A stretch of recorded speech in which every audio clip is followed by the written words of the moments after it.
Yes, good morning all of you. I am Neha Sharma और हम history का चैप्टर पढ़ रहे थे। अभी हम यहाँ से स्टार्ट करते हैं, पेज नंबर 2 फ्रॉम हियर। और आज है 15th जुलाई। The village headman was called gramani in earlier times. ठीक है, जो विलेज का, अब देखिए अभी आप गांव में जाएंगे तो गांव का मुखिया कौन होता है? सरपंच। ठीक है, वैसे ही उस टाइम पे ग्रामनी होता था in the earlier times, with while now he came to known as muqaddam, जिसको हम आज पे मुकद्दम कहते हैं। You will also know about new names of officers.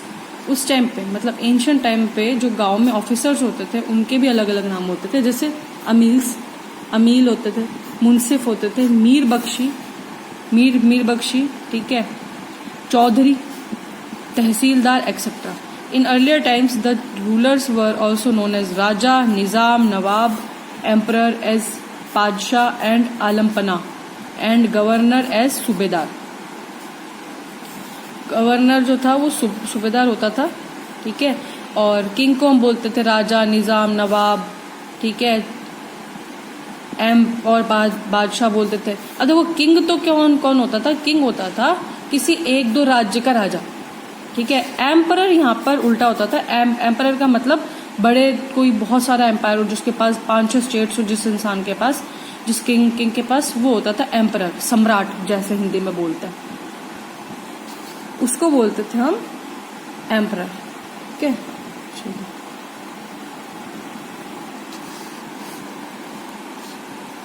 Also new words such as pargana for a group of villages, मतलब छोटे छोटे अगर कुछ गांव होते थे ग्रुप्स में, उसको हम बोलते थे परगना।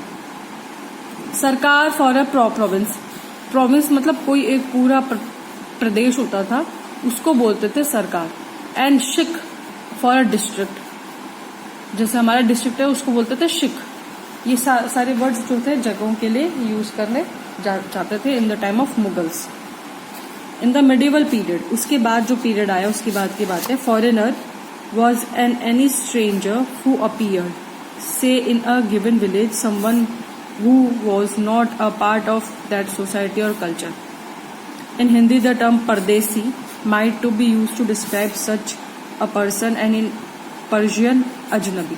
अब देखिए, कोई भी ऐसा इंसान जो उस जमीन से जुड़ा हुआ नहीं है या उस जगह का नहीं है, जब वो वहां आता है, ठीक है, वहां उसको उस जगह की भाषा नहीं आती, ठीक है, उस जगह की उसको कल्चर नहीं पता, खाना पीना नहीं पता, कुछ नहीं पता, ऐसे इंसान को हमारी हिंदी भाषा में बोलते हैं परदेसी। तो आपको पता है ये वर्ड तो। और पर्शियन में मतलब फारसी भाषा में उसको अजनबी बोलते थे। Got it? A city dweller का मतलब होता है रहने वाला, जो शहर में रहते थे। Therefore might have regarded a forest dweller as a foreigner, ठीक है, क्योंकि देखो जो शहरी लोग हैं, अगर उनके यहाँ पर अगर कोई गांव में रहने वाला आ जाए, मतलब जो जंगलों में कोई रहता हो, वो अगर इनके घर पे आ जाए या उनके पास में आ जाए या इनके शहर में आ जाए, तो वो उनको क्या बोलेंगे? फॉरेनर, मतलब विदेशी बोलेंगे, यानी वो हमारे यहाँ का नहीं है, वो कहीं और का है।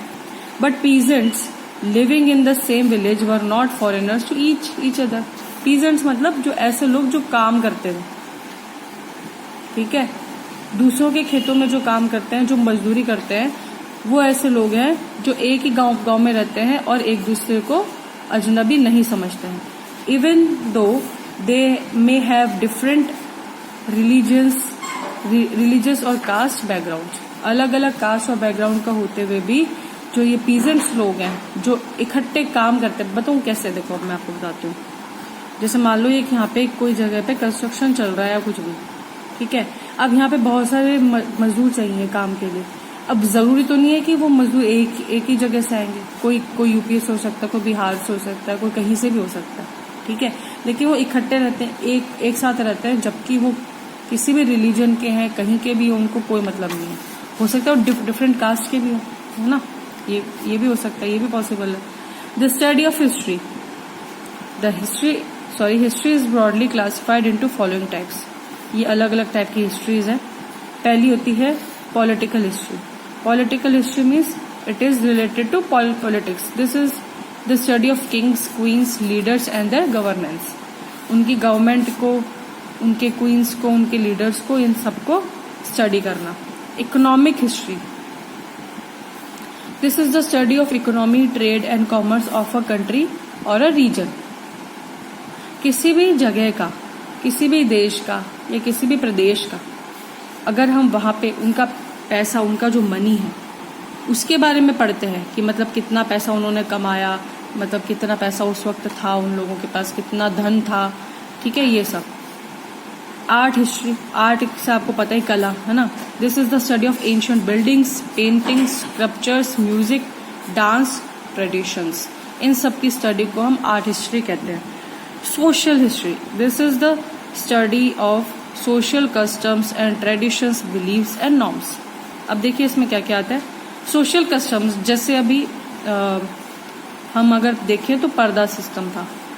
पर्दा सिस्टम मुगल के टाइम पे आया था, उससे पहले इंडिया में पर्दा सिस्टम नहीं था, ठीक है। तो ये सोशल कस्टम हो गया, एक रिवाज हो गया, ठीक है, जो इन्फ्लुएंस होके हमारे यहाँ है। ट्रेडिशंस, वही जो हमारे जितने भी रस्में रिवाज होते हैं, ठीक है, वो। बिलीव्स मतलब फेथ इन सेंस, जैसे कौन किस गॉड में विश्वास रखता है, कौन किस धर्म को फॉलो करता है, वो बिलीफ में आ जाता है।